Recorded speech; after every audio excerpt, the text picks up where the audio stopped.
Wallows, what's up? Oh, yes, hey. Yo. How great was that?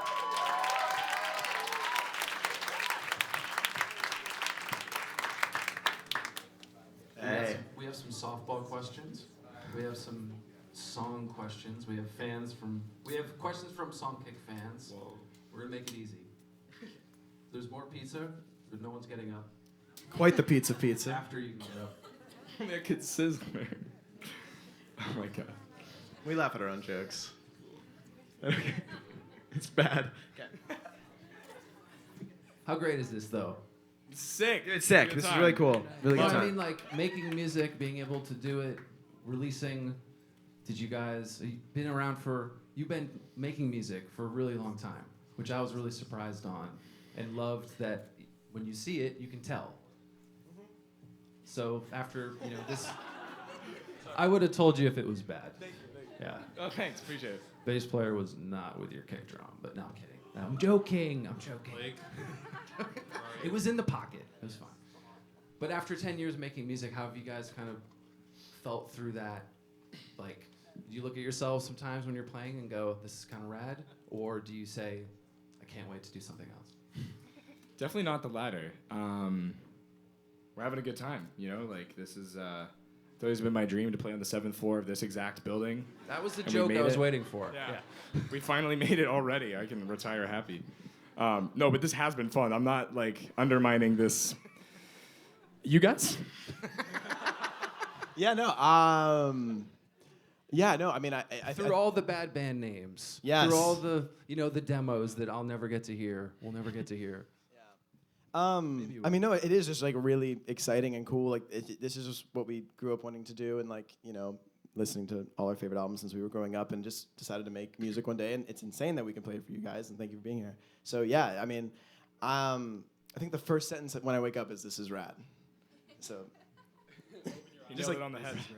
But yeah, no, honestly, it's insanely cool, and we're so grateful to be here, honestly. So it's just thank you, honestly. Yeah, we've been playing together, for anyone who doesn't know, for 9 years now, and he said under various bad band names, which is true.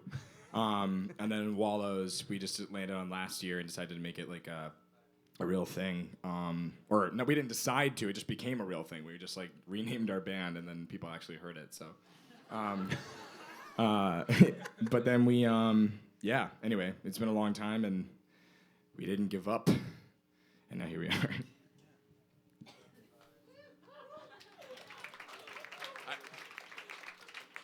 I know this is the cliche question, but I think it's great. You guys all have different songs and bands that you like, which is always good. Yes. And instead of everyone liking the same record, and then, so are there a few that you guys all connect on? Are there ones that you all say, don't put that on in the van at all?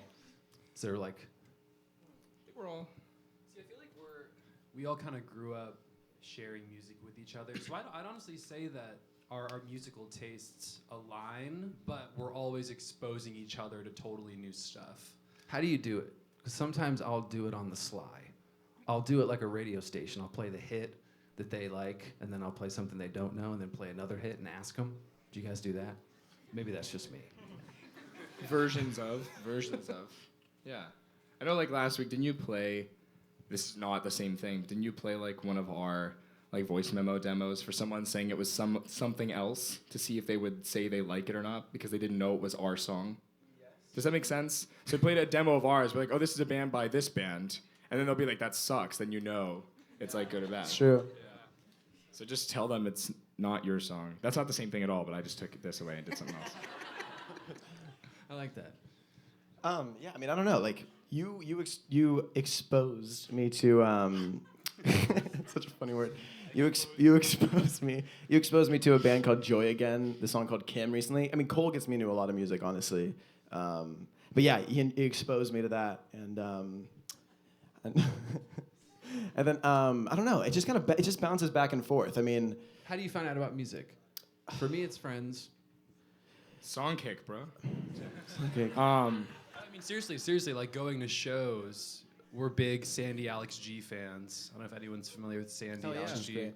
But the show is this band called Send, and then Japanese Breakfast, and then Sandy. But the two openers totally blew our minds. It's Going to shows is a great way to get to know. Yeah, that's how we found out about a band called San Cisco too, because we went to a vaccine show and then San Cisco was there opening, and I was like, "Whoa, that's so cool!" And then like I remember when we saw them, and then I went and heard their EP that they had out, and I remembered every song from their random opening set, which was a good sign. So, yeah, live music is a great way for sure. And I guess playlists on things too. Like, yeah, playlists are big as well. Playlists are extremely important, I realize, and just you'll hear a song from an artist that someone tells you to listen to. You're like, oh, I heard this months ago on Spotify or whatever it is. So, yeah, like kind of very basic things. Do you, with songwriting, is there a start for you guys? Is it one person? Is it everybody at the same time? Like, what's those moments that when you kind of all look at each other and smile? Do you guys? Yeah. Yeah, it kind of differs. Like there's songs where like I would write like the majority of it, and then I'll show it to these guys, and they'll help fill it in. And there's also versions where Dylan will bring in a whole song himself, or Cole will show us an idea. Like the song These Days, Cole showed it to us like 2 days before we went into the studio to do the EP, and we had no idea it existed.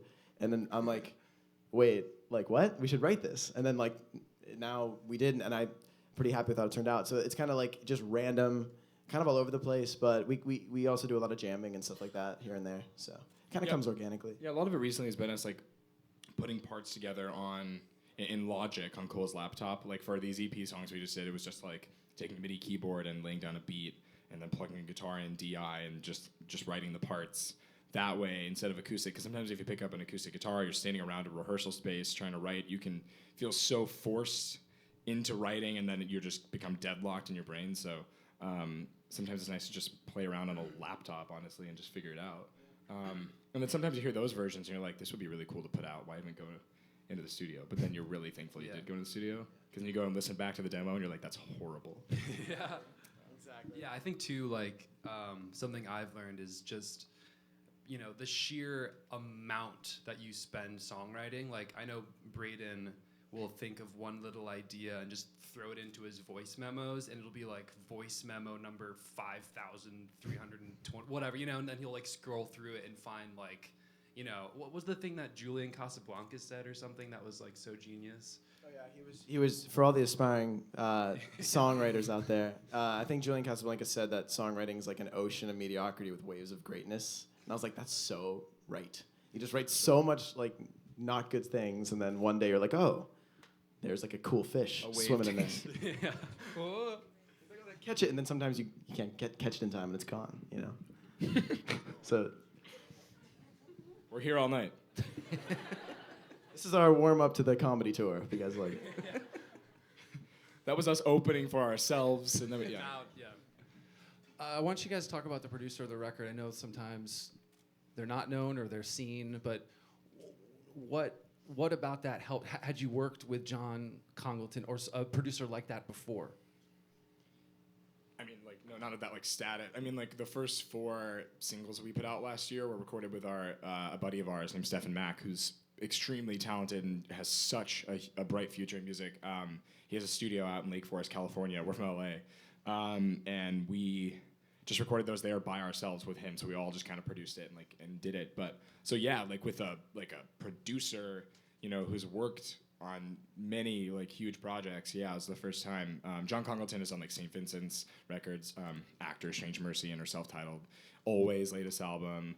Angel Olsen, Burn Your Fire for No Witness. Like the list goes on with artists that he's worked with, and so it was like a dream of ours to work with him. And he did our EP and maybe doing our album. No, he is. But yeah. Just like a follow-up. What does a producer do for you in the studio? That is it telling you no? Is it encouragement? What were those things that he was helping with? Yeah, one of the main things was one of the songs in the EP called "Let the Sun In" has like a trumpet in it, and the song originally didn't start with the trumpet solo, and now it does. So it's the kind of thing where like we'll show him like a song, and he'll be like, that intro's not strong, man. And you'll be like, wait, what? He's like, yeah, dude, no. And then he'll be like, I think the trumpet solo should start the song. And I'm like, wait, what? Doesn't make any sense. But then you do it, and you're like, oh my God, that makes so much sense. We kind of just like molds, certain things together. and also helps with the great sounds. And I think he's going to be a little more hands-on on our album and kind of build these songs with us even more so. So I don't know. I think it's like a mix of production and a mix of just like arranging or whatever he feels, and then we obviously could agree or disagree or whatever. But it's like a nice, it's a nice back and forth kind of relationship. Yeah. All right, we only have time for some fast. I'm not like a good game show host, but fast fire. These are fun ones from Songkick, really quick. All right, weirdest part about your morning routine. These are quick. I dip my granola bars in tea. Okay, let's go. Thank you. Let's go. I don't do that. I really don't do that. Not his, yours. Oh, weirdest part of my morning routine. Yeah. I don't really do anything that weird. I'm surprised you have clothes on. I wake up and I chug a whole water in the morning. That's really good for you. Good for you. Kind of weird. It's not weird. It's really that. good. You didn't think you were going to learn today. Yeah. It's really good for you. Yeah. Dylan, go what? I'm so boring. I have no weird things I do in the morning at all whatsoever. Okay. This is favorite show you've attended. Oh, Frank Ocean at FYF last year. Hands down the greatest set I've ever seen. Like, Blonde is one. Sorry, it's a quick answer. Never mind. Just go. Thank you. Rapid fire. Let's go. Fire. Arcade Fire at Coachella 2011. They Creators Project did this whole thing. It was awesome. That's nice. Next, I'm joking. That's top three for me. I'm joking. The Garden at the Regent. The Garden's amazing. Yes. Yep. Favorite flavor of Hot Pocket? Isn't that just a calzone? All right, Are you talking about Pot Lockets, the phone thing? I think No. Hot Pocket, the food. I do not eat Hot Pockets. Okay. I don't eat them either. Pancake. I used to eat Hot Pockets all the time. Actually, even worse, I ate Lean Pockets all the time. No, dude.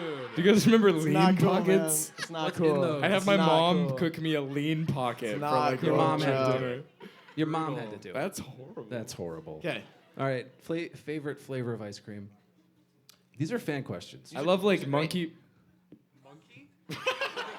Chunky monkey? Yeah, like that, like banana ice cream. Cool. Mint chip. Solid. I'm Mint chip, everybody. Always a hit. gonna be a little different because I love mint chip, but vegan cookie dough ice cream. Wow. Yes. Ben and Yes. Jerry's has that now. Save the animals. Yes. It's available at your scoop shops. All right, last one. If you tell your fans to track 3 of your favorite artists on Songkick, who would they be and why? And I think that was the Songkick team that added this one. So 3 of your favorite artists, rapid fire, no waiting. Go. Oh my god. Songkick brought up Songkick. Oh my god. Okay, Sandy, Alex G. I'm just gonna say random things come to my head. Tears for Fears. Weezer. Yeah. Tame Impala. Okay, that's Yeah. 3. The Cali Uchis record. It's 3. You got 2 more, Yeah. Cole. I have 2 more. And then I'll pick up the slack from last thing. Okay. The Marias. Our Marias are buddies. great. And Beach Fossils. Our Fossils are buddies. great. Always. Somebody already said XG. The Garden, like we mentioned. What's one more grand finale right here? Tyler. Tyler the Creator. Thank you very much. Great Boom, job. boom. 1, 2, Everybody, boom. Wallows. Thank you guys. Because it's New York City, they have somewhere to be. So that's what I was Yes. told. You've learned the most interesting details about our entire lives. So Yes. thanks for coming.